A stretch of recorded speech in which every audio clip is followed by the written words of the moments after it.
Hello everyone, last দুটো shorts বানিয়েছিলাম, অবশ্যই তোমরা দেখে নেবে। একটা হলো অর্জুনা অ্যাওয়ার্ড আর একটা হলো মেজর ধ্যানচাঁদ অ্যাওয়ার্ড। এবারে যেটা আলোচনা করব, দ্রোণাচার্য অ্যাওয়ার্ড।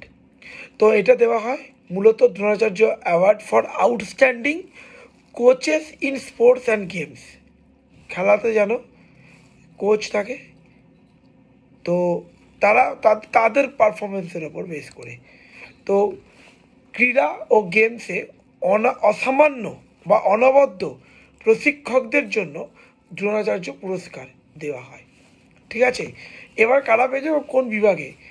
প্রথমে আমার নাম বলি, Shri Subhash Rana para shooting, Mrs Deepali Deshpande shooting, Shri Sandeep Sangwan hockey, Shri S Muralidharan badminton এবং শ্রী আরমান্দো আলেগ্নো কোলাকো উনি পেয়েছেন ফুটবলে। অবশ্যই এটা কিন্তু পরীক্ষা দিতে পারে।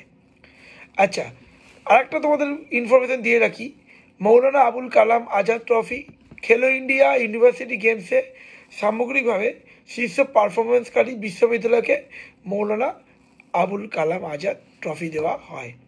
ঠিক আছে, তো এবার পেয়েছে কোন কোন ইউনিভার্সিটি? মনে হয় Chandigarh university, lovely professional university, Guru Nanak Dev university Amritsar. ঠিক আছে, থ্যাংক ইউ।